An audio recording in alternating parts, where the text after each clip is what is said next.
Hello, everybody, and welcome back to Taste of Hope Week. It is so good to see you. Thank you for joining April and I here in our kitchens once again for tonight's delicious presentation. We are very excited.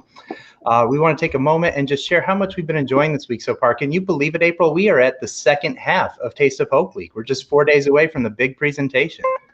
It really flew by. We're having a lot of fun here, and it's been such a treat having all of these chefs and culinary experts welcoming us into their kitchens to see what they have in their homes and learning a lot about food. So I'm really enjoying it. We really appreciate everyone who's been joining us for a part of it. Our sponsors, our donors, our volunteers, our staff who've been dialing in for a lot of it as well. And I know we have Alicia joining us from New Orleans on top of some other people. So I'm feeling a little worldwide as we're enjoying Taste of Hope Week. So thanks so much to everybody for joining us for another night. And thanks to Chef Tommy for teaching us some great things about food today. That's spectacular. I know I learn something new every night. So I've been taking away these tidbits of knowledge to improve in the kitchen. But the fun's not only happening in our kitchens. A lot of our Taste of Hope guests are out there actually going to the restaurant partners that we have. Again, we've got those delicious offerings at all of our different restaurant partners for you to enjoy. So if you haven't been taking advantage of that, you've got just a few days left here to please go out and patronize our restaurant partners this year. We all know that the COVID pandemic has been tough on the restaurant industry. And so a chance to give back in that way for those that have supported us for the last 15 years is really great. And whether you dine in or carry out, it's a fantastic way to take care of those offerings and support our restaurant partners. We're going to kick things off with Chef Tommy here in just a moment, but I have a great excuse to hold up my thank you sign once again. We had a $100 contribution come in today to help us end homelessness. So thank you to the Roopses family for your donation, helping us to end homelessness here in DuPage County. Our mission is only possible because of our donors and supporters out there. So it's really you that are making the positive change and the difference and giving everyone the opportunity to reach a place that they can call home. Please check out the offerings for the silent auction and the raffles, of course, and stay tuned for the big presentation on Thursday where we're going to have a blast bringing you live into our client service center. But today we are not the main affair. Instead, it is my good friend, Chef Tommy. I have been following him for a little while now. We've known each other for years, and he goes on these great adventures with his Table for One, Please. So I'm sure he's going to tell you a little bit more about it, but be sure to check it out after this video. I live vicariously through the delicious meals and adventures that he takes, and I'm just so honored that he's welcoming us here to his kitchen tonight where we can learn a little bit more. So Chef Tommy, thank you so much for joining us, and tell us all about what we're going to do tonight. Well, thank you. Thank you for that great introduction. One of the things I'm going to have to tell people, two things. One is that my computer is over here, and it's so hard to talk here when I know that Chad and April are right there. So I'm occasionally going to look and forget and have to turn back. Also, tonight, I'm demonstrating 4 different things. So I feel like I'm juggling tonight. So bear with me. I feel like it's going to work, but I'm having to do a little time management. So I'm going to throw it back over to them a couple of times while I frantically run around my kitchen and reset things. So full disclosure, I'm not a chef officially. I'm a home cook, but I honed my chef skills in this past year of being trapped in my apartment. So this is my apartment kitchen. It's not huge, but it's actually a pretty cool kitchen. So tonight, what I'm going to be doing, I looked at the menus that everybody else was doing for this whole week, and I realized that one of the things that I might be able to add in was something that was veggie friendly. And not just that, actually, it's everything tonight is vegan. So for anybody who is trying to do meatless, whether it's Meatless Monday or 1 day a week, or if you are vegetarian or vegan or have somebody in your life who is, these are all recipes that are super easy, quick to prepare. And there's a couple of things you can add or subtract to make them vegetarian versus vegan. But we're going to start with the beginning preparation of the first dish. And I think you have, I've given recipes. So people have ingredients. I'm also, after I prep a little bit for the first one, I'm going to move things away and we're going to talk about cocktails for a little while because I love a good cocktail. And I have a lot to live up to because I watched Chris, the cool cocktail guy, on Friday. So I hope I'm as entertaining as Chris was.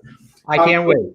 I know, actually, it's a great cocktail. And because of what you asked him on Friday, I did come up with a non-alcoholic version of tonight's cocktail that I can share, at least share the recipe with you. I haven't tried it, but all the ingredients should meld together perfectly. So I'll give you that a little bit later.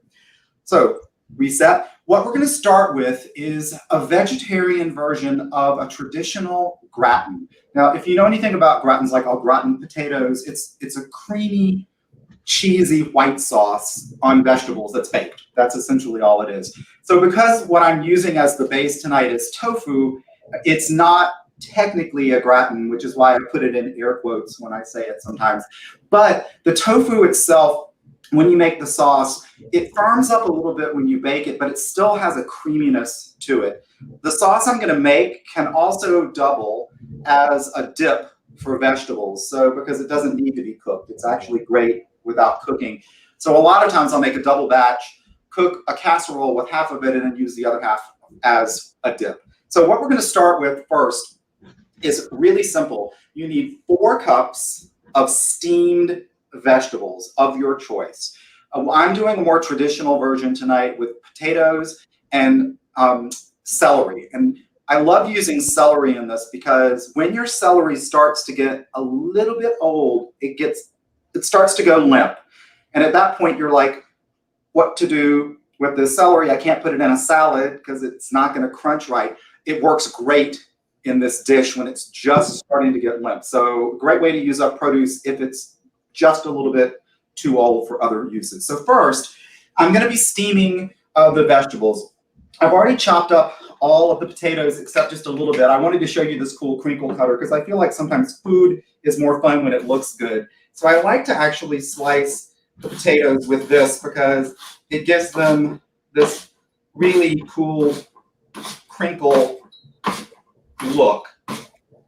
And also, it's really safe to use because I have this morbid fear as a chef of cutting myself after a bagel accident that I had once when I was much younger. I'm scared of bagels now. But you can see it's got this nice crinkle cut. So what I'm going to do is I've got this in a steamer basket. I'm going to throw it into the steamer.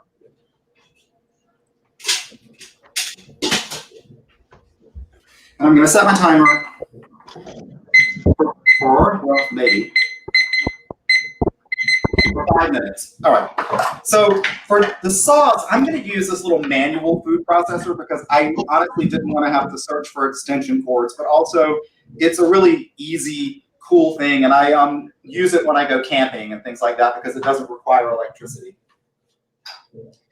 So the ingredients for the gratin sauce are super easy. You're starting first with 8 ounces of tofu. I've chopped this up a little bit so that it's easier to puree it up. Don't use the extra firm tofu on this because you want some creaminess in it, so you need something that's a little bit creamier. So I'm going to start just technically calling it mush. I'm mushing up the tofu. So that starts it going a little bit. I have a half a cup of Greek yogurt. You can use water. If you're staying vegan, you won't use the yogurt. But if you're going vegetarian, I would suggest using a half a cup of yogurt. To that, we're going to put a teaspoon of flour. That helps it firm up just a little bit when it's baking. I'm going to just get that moving a little bit. All right. And we'll remind everybody at home, if you are watching and playing along, feel free to pause the video at any point if you need to go through one of Chef's steps and then be able to unpause and continue with us to enjoy this delicious meal. Or if you want to find a crinkle cutter. I was very impressed with that. That's one of my, that's a Peppered Chef product, so I can talk about that later. But this is sort of the heart of the sauce. This is 1 tablespoon of miso, 1 tablespoon of tahini, and 1 tablespoon of lemon juice. If you're going to cook vegan or vegetarian more than occasionally, you should add tahini and miso to your cabinet. They are awesome. You use them in so many preparations, and they're super, super tasty. So I'm going to add that in. It's gonna be a minute.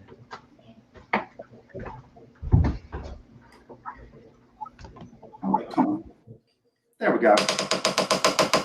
All right. Now, come on. I moved the, there we go. So you basically are pureeing this up. Of course, you can do this in a food processor, a regular electric food processor, or a blender. But because it's only 2.5 cups-ish, when you use a blender, if you've ever tried to blend a little tiny bit of something, it's all at the bottom of the blender, and it's a pain to get it out. So I like this because ultimately when it's done, it's just about 3 cups. And you get a little exercise while you're doing it. That's a really good consistency. I am, however, going to taste it. I think it can be a tiny bit smoother. So I'm going to add about a tablespoon of tamari. I think that'll help smooth it out a little bit. You can use soy sauce if you don't have tamari. So just a little dash, almost a tablespoon of tamari. I'm going to do a little bit of cracked black pepper as well. Not much. And maybe a little pinch of salt. There we go. Yeah, just that little bit of liquid totally changed the consistency of this. There we go. Well, you may have said this a moment ago, but what is that fancy contraption you have there? Is it just this? It's just a manual food processor. So I love it because you don't have to plug it in. So you can move it around the kitchen. I've got an outlet right there and one behind me, but this one has 2 things plugged into it already. And I was going to lose my mind trying to figure out where to plug in the food processor. Sure. So I like using the little manual food processor. I'm going to put this aside. We're at 28 seconds, so I'm just going to assume that that's 5 minutes. I'm going to dump the celery into steam.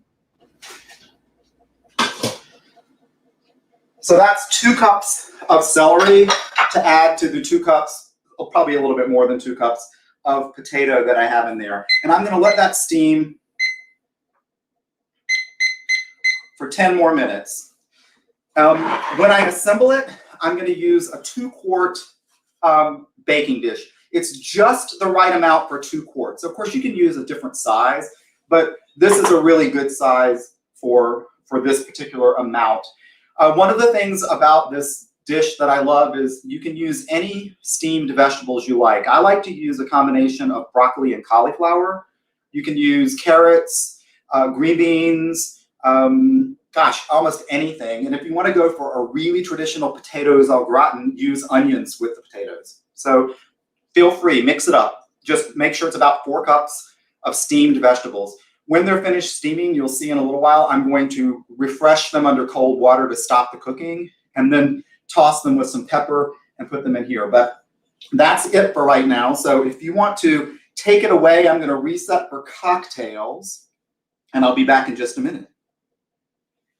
You got it. Thank you so much, Tommy. We are very excited to see what comes next. And I hear that the cocktails may even have a special color changing quality to them. I'm really excited to look closely here in just a minute as he walks us through it.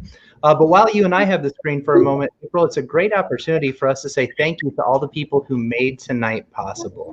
I'll start by just identifying thank you so much to our diamond sponsors. Tom McGee at Morgan Stanley is a new diamond sponsor this year, and we couldn't have accomplished this without your support. And of course, Power Equipment Direct, who have been great sponsors of ours for many years. Thank you. And as you can see, we have all sorts of incredible businesses who are supporting an end to homelessness across our community. So please, if you are looking for a service or a product, be sure to check in with these wonderful sponsors and everything it is that they provide in our community. It's also a great opportunity for us to remind you about the activities remaining for the second half of Taste of Hope Week. I know it's kind of small on your screen, but please make sure to check back daily for those new links, especially tomorrow night when we do family-friendly bingo night after we learn from Phil about all the delicious in-home coffee preparations that we can make to share and enjoy. And if you missed it, check back to that page for any of our previous videos that we've been enjoying here for the first half of Taste of Hope Week. And then, of course, I'd be remiss if I don't remind you, we have some amazing silent auction items up for grabs. So be sure to check those out. There are bidding wars happening right now. So check it out and place your bids. And you can, of course, click that icon to watch an item. So if you want to see if something is increasing before Thursday, when everything ends for the silent and live auction, be sure to click that follow button for the package of your choosing that you want to take home with you. I'd just like to point out that if you're looking for a silent auction item, don't forget that there is a digital singing telegram from our very own Vice President of Development, Chad Pedigo. That is true. We have allowed ourselves to be commissioned this year, haven't we, April, to try to do some good and end some more homelessness in our community. So be sure to check out our President and CEO commission available as well for some beautiful painting that you can bring some artwork into your home as we create more opportunities for home for our clients. Chef has given us a thumbs up, so we're going to turn it back over to him to see what comes next on tonight's delicious menu. Hey, Chef Tommy. Hello. So we've kind of gone out of order because normally you'll do the cocktail first, so you have something to drink through the whole time you're making your meal. But I wanted to make sure that we got the casserole completely cooked before the end of my demo. So tonight I'm going to demonstrate for you my very favorite classic cocktail. I'm a gin drinker. About half the year, and I'm a Scotch and bourbon and rye drinker the other half. It's sort of what's cold versus whatever, but I mix them up during the year. But this is my favorite gin-based cocktail. It's called an Aviation. If you look it up, it goes back to the late 1800s. There have been a lot of variations of the Aviation.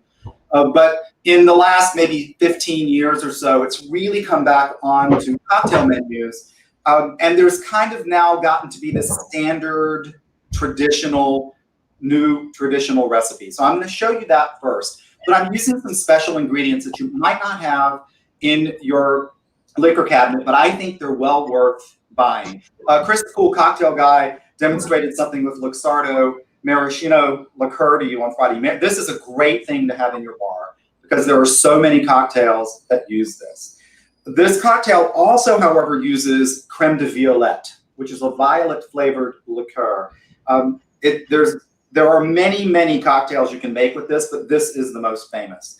Lemon juice, easy. I'm going to garnish with a Luxardo cherry. Like Chris said on Friday, I could put a Luxardo cherry on anything. These are my very favorite cherries. You can see because it's almost empty. I had to dig down for that one. The gin that I'm using is my favorite gin. So you'll notice what's different about this is the color.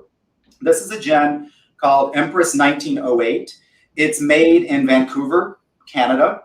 It's named after a famous hotel in Vancouver. What makes it this color is the infusion of butterfly pea blossoms, a flower that give it this beautiful indigo color. But before the infusion happens, the infusion happens after distillation. The actual distillation process, they use some really interesting ingredients that give this, it's a very traditional style, sort of London dry style gin at its base, but they use a grapefruit peel instead of orange and lemon. They use a little bit of cinnamon, some ginger, and one of the secret ingredients is a blend of black tea that they use in the distillation process. So what you get is a really subtle, beautiful dry gin that's got a little earthy flavor and the traditional juniper in there, but it's really subtle. The pea blossoms don't substantially change the flavor. They really do more about the color. So what you're going to see with the Aviation, if you order it at a normal bar that's using regular gin, which is perfectly fine, the final color is going to be this sort of light lavender color, sort of a grayish lavender. It's still really beautiful. What you're going to see tonight, because of the combination, is a much more vibrant cocktail. I'm going to be serving it in this coupe. This is called a Nick and Nora glass. If you're a fan of old movies, in the 1930s, there were a series of movies that were based on the Thin Man stories. And the characters were a wife and a husband, Nick and Nora Charles, who were detectives. And they were fabulous, and they sat around sipping cocktails all the time. And this is the glass that they always used. So it became synonymous with Nick and Nora Charles. So this is called a Nick and Nora glass. All right, so what we're going to start with is a traditional mixing shaker. I'm going to put a little bit of ice in there. This cocktail has lemon in it. When you put citrus in a cocktail, you need to shake the cocktail. If it's spirit forward, then you stir the cocktail. But this has lemon juice, so it's going to be a shaken cocktail. So the first thing we're going to do is show you a little experiment. The recipe calls for 2 ounces of gin. So I'm going to put 2 ounces of gin first in this champagne goop. It's so pretty. Isn't it beautiful? This is a stunning color. I'm going to move out of the way so you can see it against the white background. Okay, so we're going to do a little science experiment. This, and if you have kids, they might love this. Even though they can't drink this, they can love it. I'm going to hold this up. Here's the lemon juice that goes into the cocktail. Watch what happens.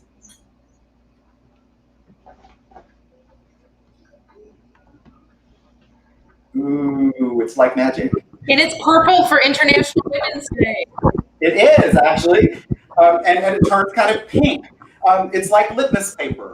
The acid from the lemon juice changes the color of the pea blossom infusion into this sort of pinkish purple, but it's an absolutely stunning color. So that's 2 of the ingredients in the cocktail. We also have a ½ ounce of Luxardo and a ¼ ounce of creme de violette, or invert them. When you make the cocktail, try it both ways and see what it's like. I have a tendency to prefer a little bit more creme de violette, but I'm going to make the traditional one for you tonight. ½ ounce of Luxardo. And I have just barely a ½ ounce. You can tell I drink this a lot. And what I found when I was measuring is that the cap from the creme de violette bottle is exactly a ¼ ounce. Huh. Now, remember how that cocktail turned more pink with just the lemon and the Empress 1908 gin. So, oops. Get this started back. All right. Aha. Let me just get this really quickly.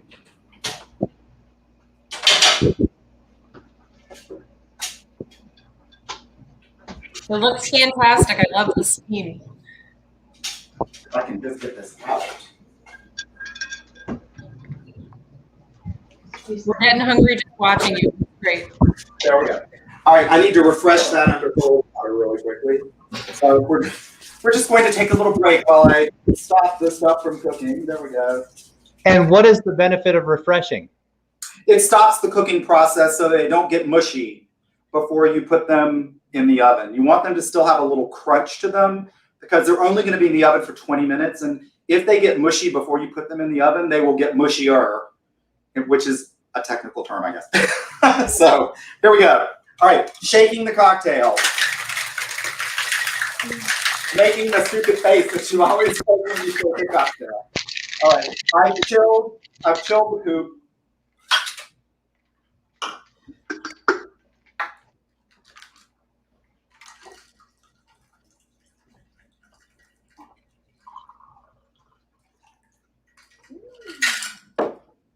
And you garnish Woo! with the Luxardo cherry. That is a stunning, beautiful cocktail. That color is amazing. People, one of the things that I love about Empress 1908 and this cocktail is that people who get married and decide that they want purple as one of their wedding colors, you finally have a cocktail that's easy to make without adding food coloring to something. Now, just because creme de violette is something that you're not going to use a lot of. Wait a minute, I need to taste test to make sure it's not bad. Cheers. One for dinner parties. Oh, cheers. Oh, this is beautiful. And you can batch this cocktail. So you could make a big giant batch of it, and then just chill it, put some ice in, stir it around, and strain it out into glasses. So you can make a bunch of it at one time. Cocktails like this batch really well. But one of the things about creme de violette that's also versatile is if you have a bottle of sparkling. You're speaking my language, Chef Tommy.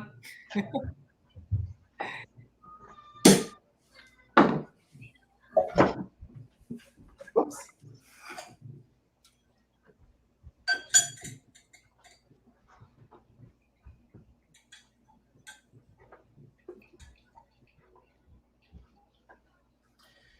You can take a little bit of the creme de violette and pour it in. It gives you an interesting color, but you get that violet aroma and a little bit of that floral. Yeah, a nice little floral hit. So you can infuse other things with the creme de violette. So now that I've opened this, oh darn, I'm going to have to drink it in the next 2 days. So I'm so sad about that. Can you tell? It's very tough. The things you're sacrificing for pads. I am. I'm sacrificing a bottle of champagne for pads. So cheers on that. So I need to throw it back over to you for a couple of minutes so that I can clear the alcohol out of the way and get ready for the next step. You got it. That's actually the perfect opportunity for us. Thank you so much, Tommy, for showing us that delicious concoction. So if you've been with us all week long for Taste of Hope Week, then you might have caught our top-notch news reporting from our boardroom table at DuPage Pads to kick things off. And we thought, you know what? We did so good at the anchor desk. We're going to take our news crew on the road and visit some of our directors to tell us about the programs that we offer here at DuPage Pads. So our anchors went out into the field, and our first interview tonight, we're going to hear from Letitia Jefferson to tell us a little bit more about career and employment solutions. Take it away, Letitia. Letitia Jefferson. I am the Director of the Career Solutions Department here at DuPage Pads. The point of our program is to help our clients find full-time or part-time employment based on their skills and their ability. How we do that is we match the potential of the client with different employers throughout DuPage County. That would not be successful without your support. The donations help our clients with providing transportation to them to get to and from interviews and also to and from work. It also helps us with volunteers. We have volunteers who help our clients with resume assistance and mock interviews. So that helps us create the potential for our clients to become successful and self-sufficient. A source of income is so important to our clients, but having employment is a sense of identity for them. It helps our clients create a choice that they are able to go out into the community and be able to make a difference. It also helps them with becoming self-sufficient, so they can go into housing, be successful. What our goal is not only to help a client get a job, but their goal is to help them maintain employment so they can have a long-lasting career. Thank you so much for supporting and helping the clients at DuPage Pads. Thank you for helping our clients achieve their career goals. If you'd like to learn more, please visit our website. Have a great day. So Letitia was a great sport, letting us step into her office there for a minute and just share a little bit about how career and employment solutions at DuPage Pads are just a part of our overall solution to help end homelessness. We have some amazing staff members who are dedicated to helping our clients navigate the employment process from beginning to end, and then helping to maintain employment as part of their journey to reach stable housing and ultimately independence. So thank you for Letitia to share a little bit of the story about the great things that we're doing. And if you want to hear more about our clients' journeys, please be sure to tune in at 7 p.m. this Thursday for our Taste of Hope program, where you will hear firsthand from a few of our clients about the difference that you have helped to make in their lives. April, what'd you think? Really proud to work with Letitia and everyone and our staff, because as you and I know, a lot of what they do is not only provide shelter, but really give people a leg up to change their life and sometimes save lives. So that's what you all are doing by supporting our programming and being a part of this. And yeah, just really, as you all know, this is my first Taste of Hope Week in my first year at DuPage Pads. And I'm reminded every week of the incredible work that our staff do and why we're here. So we're just happy to have you all here with us. As you may have noticed, we're in our kitchens, and it's from our home to yours, but we're doing that so that those in our care will have a home of their own. And what Letitia does is make sure that they're taking one of those major steps toward the independence that you need to have your own home. So proud to work with Letitia, proud to be here and having a lot of fun tonight. You may have noticed my son popped by for a little bit to watch the mixology, because to him it's like a science lesson. And he was enjoying the color change portion. So it's a lot of fun. It's a great cause. And yeah, just really grateful to have everybody come to us from their homes to be a part of it. Most certainly. And I think Chef Tommy is ready to bring us back into his kitchen. April, thank you so much. And Tommy, we will turn it back over to you. Thank you. So I am back. I'm going to assemble the casserole for you now. And then I realized from watching Friday's demo that one of the questions that Chad had asked is there a non-alcoholic version of this cocktail? And there is. I actually researched over the weekend, how would I do that if someone asked me? So let me do the casserole first, then I'll go back to the non-alcoholic version of the aviation. So we have the 4 cups of steamed vegetables. The black pepper is to taste. You grate the black pepper over the vegetables. So this is where your personal taste profile comes in, or the people you're cooking for. How much do you like pepper? You mix it in. I love pepper, so I'm going to do a little bit more. This is kind of an experiment. You basically start the first time you make it with whatever amount of pepper you like, then see, was that enough? Was that too much? All right. Easy assembly. Drop into casserole dish. Can't get much easier than that. Now, what you do is you take the sauce that we just made,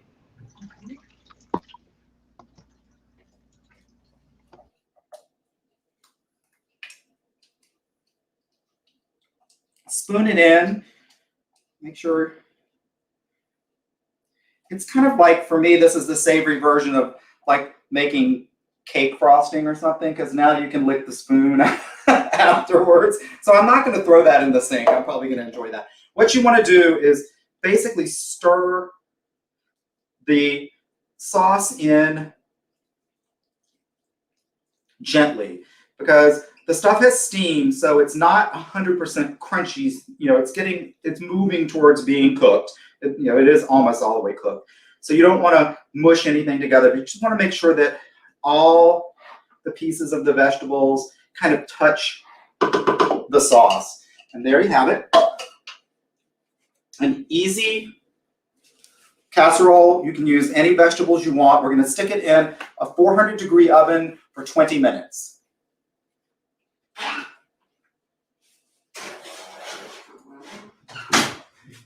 And always remember to start your timer. Chef Tommy, a question. Can you prepare this ahead of time? Yes. Where you have everything steamed and then you pop it in the oven when guests come over. Make your cooking. If you're going to prepare it ahead of time, you can make the sauce ahead of time. You can steam the veggies ahead of time. But don't mix them together until the last minute before you put the casserole in, because you really don't want, you don't want it to, like I keep using the word mushy, you don't want it to get too mushy. So you really want to make sure that you keep the final 2 things separate, and then just assemble it really quickly and throw it in. It's great for a dinner party because you can do most of it ahead. Really quickly before I move on to the salad, which is also super simple. Non-alcoholic version of an aviation. You can buy violet syrup and cherry syrup online. You can get them at liquor stores too, I think, but you can certainly buy them online. There's a brand called Monin, M-O-N-I-N, and then there's a brand called Tarani, which you probably have seen behind coffee bars sometimes. They'll use it to infuse like flavored coffees. They make every conceivable flavor of syrup that you could even think of. and some that you wonder, why would somebody drink that? So you can buy that to substitute for the Luxardo and for the creme de violette. To substitute for the gin, you would use tonic water, because tonic has that herbaceous bite to it that gin does. But do not shake the cocktail if you use tonic water, because the top will blow off of your cocktail shaker. You have to stir it because, you know, it's carbonated. So unless you figure out a way to make your tonic water go flat before you use it, I would say this would be a stirred cocktail. But you can approximate this flavor with tonic water, lemon juice, and the 2 different syrups that you can get. And actually, the syrups are really not expensive. I checked on Amazon, and they're pretty reasonable, and you can use them in other things as well. So that would be the non-alcoholic aviation. So just so you know, I never cook with recipes at home, but since I gave you a recipe, I printed it out so that I wouldn't deviate too much from it. So we're going to work on the carrot salad.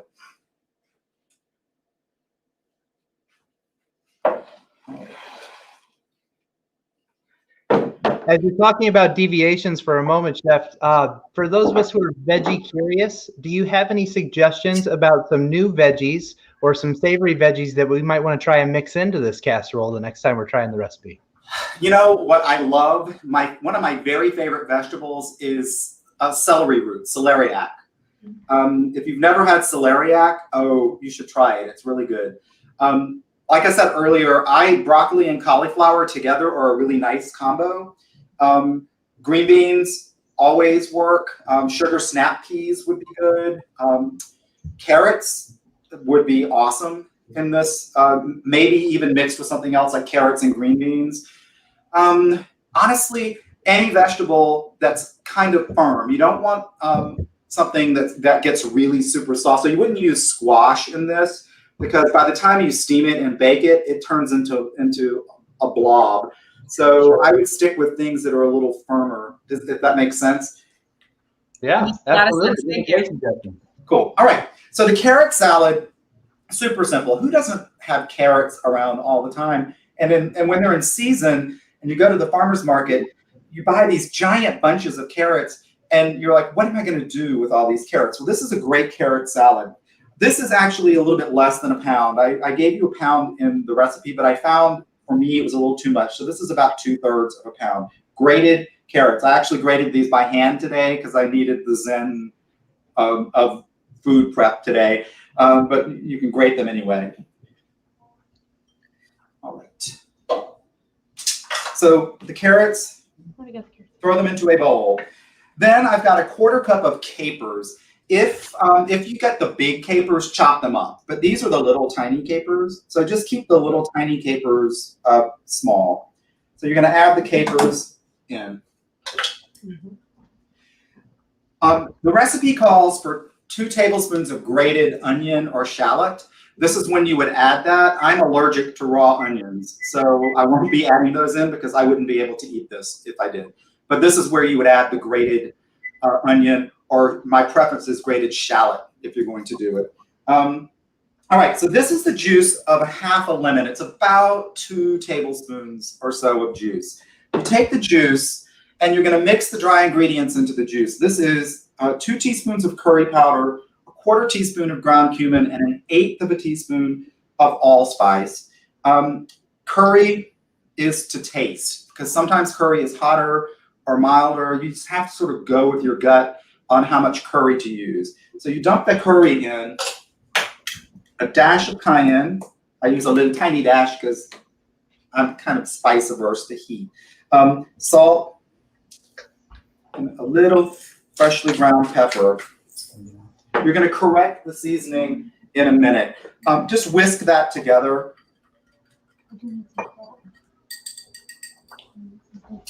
And pour it over.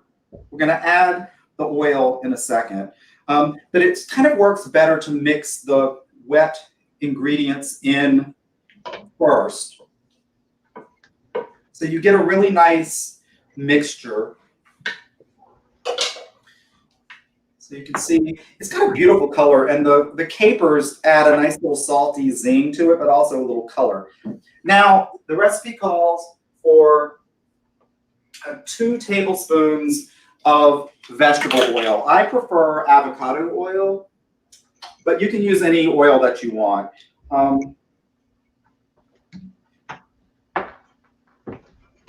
Now, once you've added the oil in, stir it and see, do a little taste test and see if you need to correct anything. And the 2 things that you might want to adjust in this are the salt, pepper content, and you might want to add a tiny bit of oil.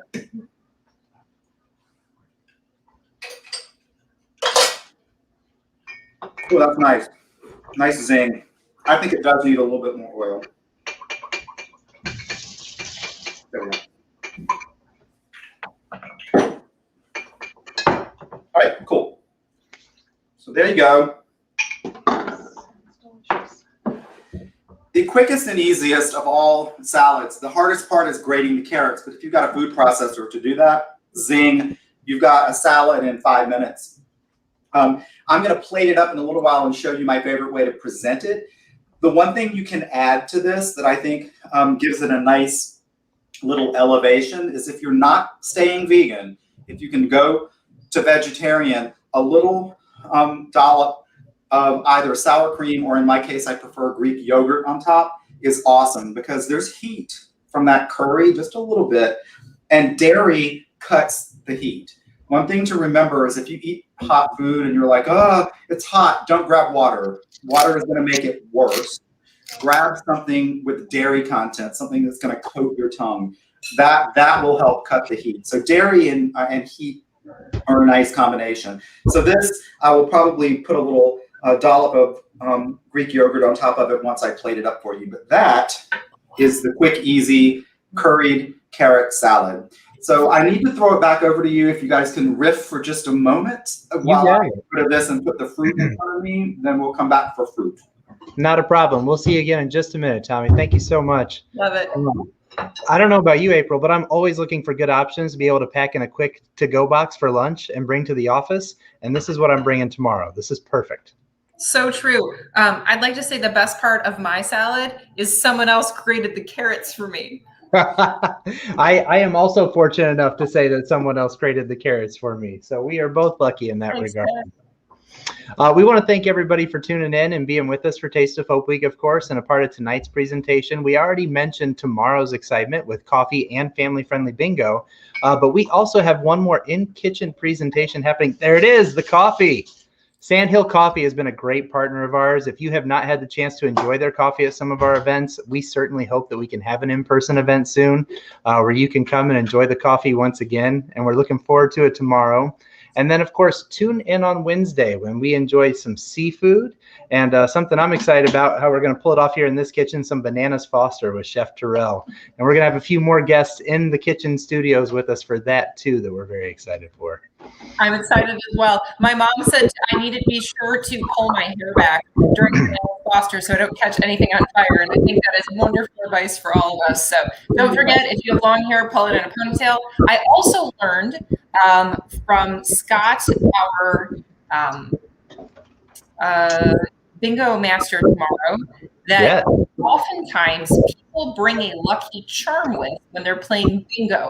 So Adrian, who you saw earlier, and I will be bringing our lucky charms with for the bingo extravaganza, and I'm excited to see what Scott brings when he's calling the bingo tickets. It should be fun. The cool thing about family-friendly bingo is everyone can play. So if you've got a smart device, whether it's your Chromebook, your cell phone, or a laptop, you can tune into your own bingo card. And then as Scott is calling those numbers, you'll be able to tap the buttons for the numbers that are on your card. And if you're lucky enough to type bingo into the chat, then we have some great gift cards from a few of our partners and donors, too, that we're going to be giving out as prizes. So it's something that everyone can enjoy, which is really what Taste of Hope Week is about, creating a fun, entertaining atmosphere and helping to bring more solutions solutions to end homelessness to our community. I mentioned a minute ago how we hope to get back together in person and host an event, but we also hope to get back together in person so you can volunteer and be a part of our mission to end homelessness. So if you are interested in learning more about volunteer opportunities as we can return safely to those volunteer opportunities, please check out volunteer.dupagepads.org. There you can sign up in our volunteer portal to receive updates. You can favorite different volunteer locations. And if you're one of the amazing 4,000 plus volunteers who are already giving back at DuPage Pads, you can set up your profile there and pick your favorite home destination for where you volunteer most frequently. So as soon as we can return safely, you'll have the opportunity to join us once again. And we're so, so grateful for our volunteers. You can see it right over my shoulder right there. Volunteers are part of the lifeblood of what we do. Volunteers and donors are the reason that we are able to help transform lives every year, and we're so grateful for it.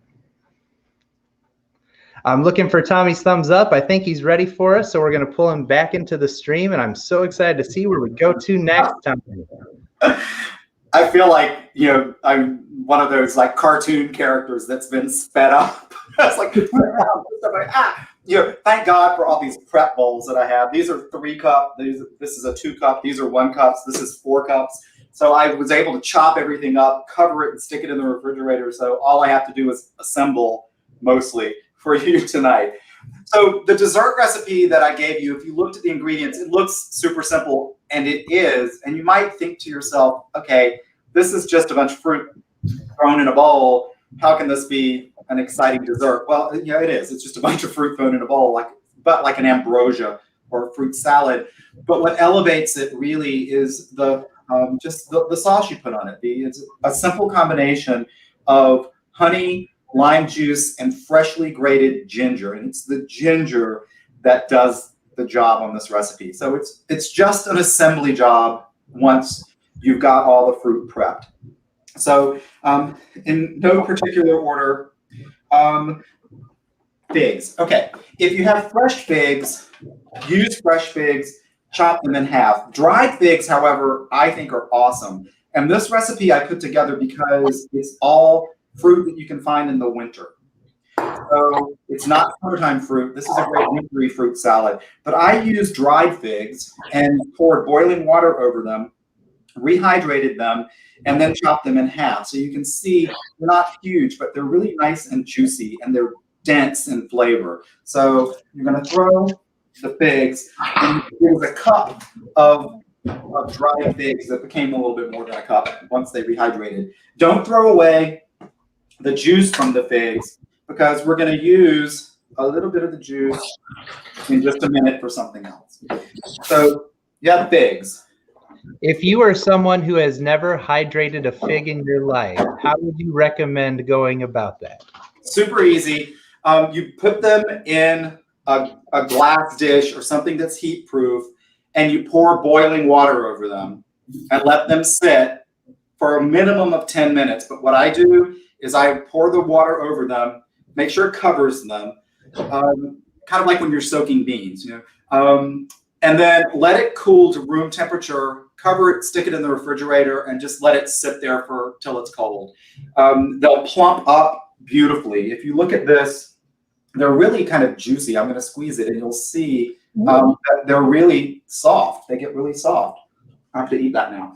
All right. So I hope that explained it. It's really simple. Boiling water, just let it hydrate. Thank you. Okay. This is about, I would say, about a half a pound of grapes. I choose to cut them in half because I think they work better in the salad when you cut them in half. But you can put them in whole if you don't have the time or patience to slice them in half. But really, it took me like 4 minutes. So that's the grapes. 2 ripe pears. If you cut them earlier, like I did, make sure you put them in lemony water to keep them acidified, or else they'll turn completely brown. And just squeeze a lemon into some water, and that'll help. Just squeeze a tablespoon or so of lemon and cover them. You just want acid. It's like apples are the same way. The apples will go brown, pears will go brown too. Awesome. Great tip. Thank you very much, Ed. This is the part that takes the longest.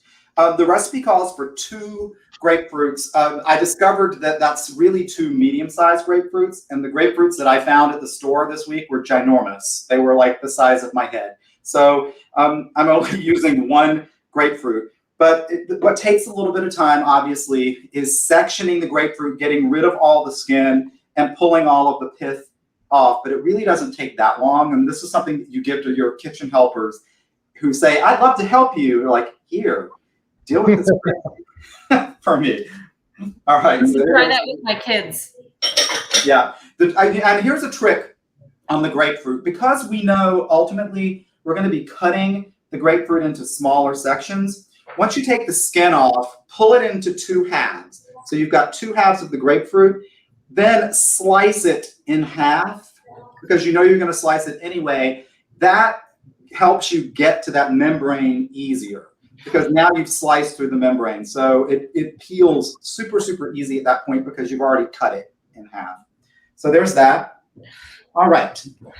So the sauce that goes on this is a 1/4 cup of honey with 1/3 of a cup of lime juice, which I'm pouring in there. And I should have used a bigger bowl. In fact, but it's too late, so I'm just going to gently stir it. You need to whisk it together. Oops, yeah, it's live television. All right. So you need to whisk the honey and the lime juice. You see me making a face now.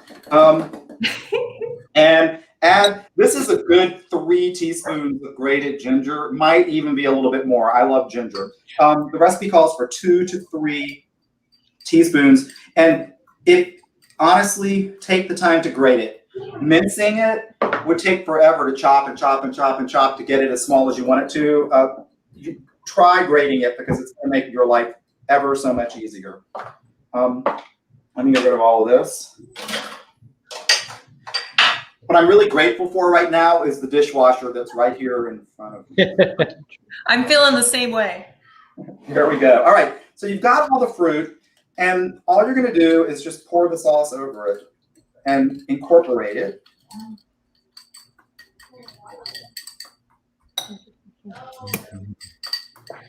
There we go. All right, and all you do now is make sure you stir it together. It's going to be really juicy, and so when you serve it, use a slotted spoon because otherwise you're going to get probably too much juice in whatever plate. Once you start it together, add a 1/2 cup of shredded coconut. Because coconut is super dry, this salad is best made before the rest of the meal.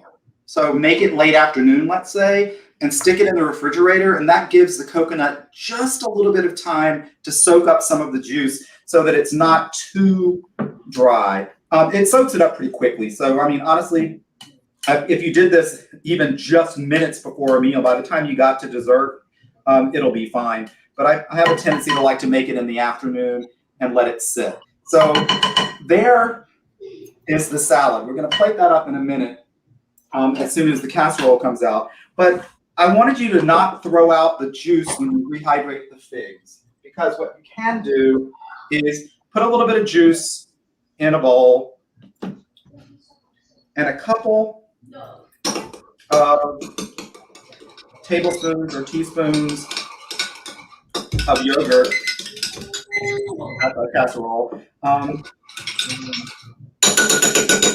A little bit more until it gets to a nice kind of pouring consistency.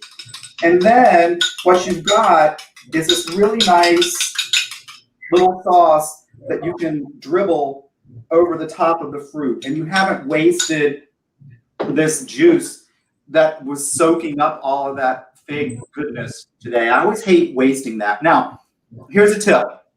If you don't want to do that, and you have water like the water that I steamed the vegetables in, or you have this fruity water, let it cool, and you can use that to water your house plants because it's got nutrients in it from the vegetables and the fruit. So You're giving a little bit of fertilizer to your Nice. houseplants. That helps you not waste. I hate waste. So I try to save everything that I can. All right, so I'm going to put the salad aside for just a minute. Mine's not going aside. I'm still working on my salad. There you go. We're going to take the casserole out of the oven. My timing was actually pretty good tonight. All right. Ooh. All right. So what you see, it browned up beautifully. This is such a beautiful, pretty casserole. And that sauce, I tell you, when you try it, you're going to just fall in love with this sauce. All right. So the casserole is super hot. So we're just going to put it to the side. So we talked about plating up the carrots just to make them look pretty. I'm going to use this little spritzer to just spray the inside. This is 1 cup. If you've got anything about this size that looks like a bowl, it can be the top of a coupe like this. It can be a smaller bowl, but it works great. What you can do is shred up some lettuce.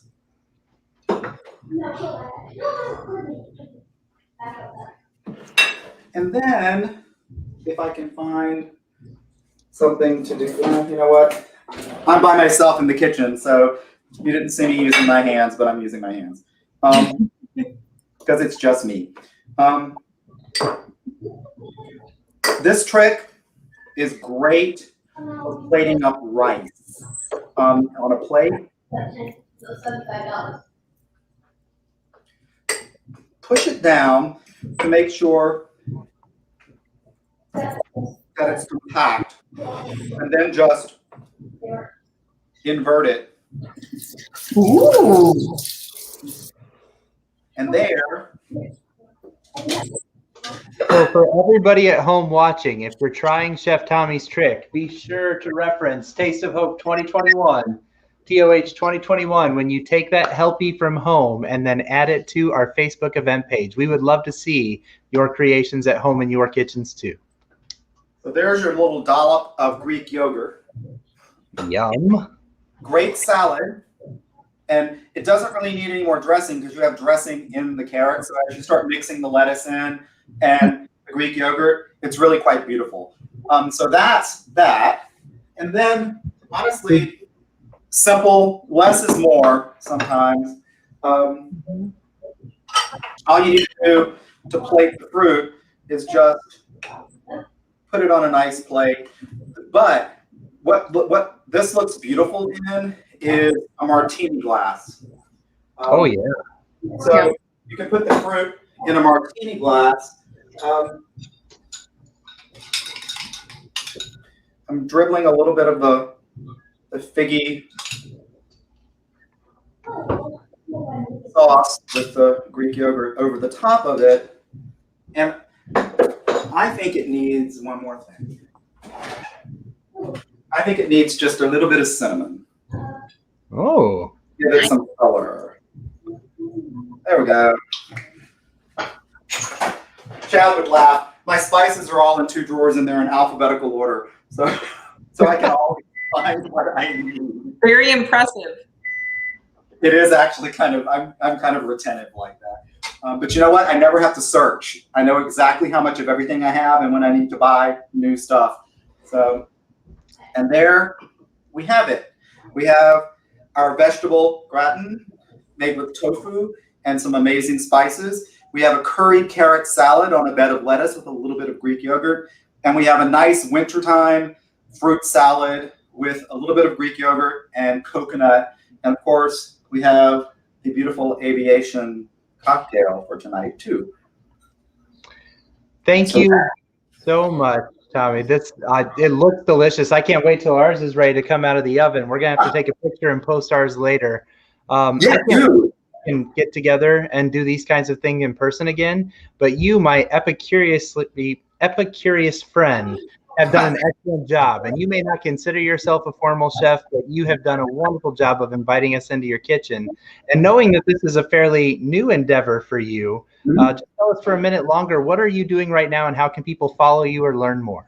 So Chad and I know each other because I'm the director of a performing arts center. So, and Chad used to work at a performing arts center. That's how we met many years ago.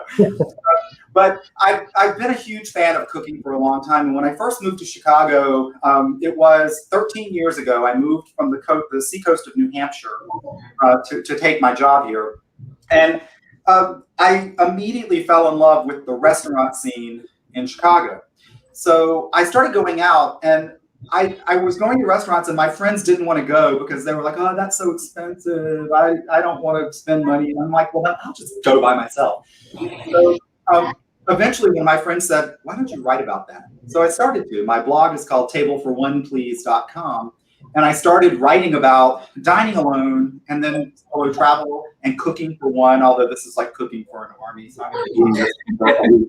But about 2 or 3 years after that, a good friend of mine who runs a website in Chicago called yourchicagoguide.com said, hey, would you be willing to review restaurants? So I'm like, yeah, I twist my arm, sure. So I started reviewing restaurants, and it got to be that I was getting 2 or 3 invitations a week to review restaurants. And of course I had to turn a lot of them down because I have a job and I have a life and I couldn't go to all of them. But because of that, I got fascinated by the restaurant scene in this whole Chicagoland area. During the pandemic, I've tried to support them as much as possible. But like many people, I had to get back into home again. And in the midst of all of that, I threw a Pampered Chef party that a friend of mine was the consultant for. And I suddenly went, I have a kitchen full of Pampered Chef products. I just need to be a consultant. So I signed up, and I am now a Pampered Chef consultant because I have hundreds of their products surrounding me right now. Before I ever became a consultant. So now I'm actually doing virtual parties, but I'm developing my own recipes for these parties. I mean, I love the Pampered Chef recipes. They're awesome. But I kind of like tailoring it to the people who are hosting the parties. And I developed this series of recipes for a host that was vegan and wanted me to demonstrate vegan. I'm like, I can do that. That's kind of how it all happened. So on Facebook, I'm at Table for One Please. And my blog is tableforoneplease.com. Thank you for sharing these tools and sharing your knowledge and your passions with us. Tommy, this has been an hour well spent. We are going to enjoy our delicious dinner and our cocktails. Hensel, if you want to sign us out, the table is all yours. Oh, all right. Thank you so much for sharing your talent and your time and your recipes with us. This is such a joy. I'm so excited to try out the dishes that I have prepped and need to go ahead and finish up right now. But we're just really grateful to you for what you've done, for being a part of this, what this means for those who we're serving so that they'll have a kitchen and a home of their own. So thank you so much for what you do. Thanks to everyone who dialed in to watch. I hope you enjoy your meals. Send us some pictures and enjoy some healthy food for dinner. So thanks again. Have a great night. Cheers. See you tomorrow, everyone. Cheers.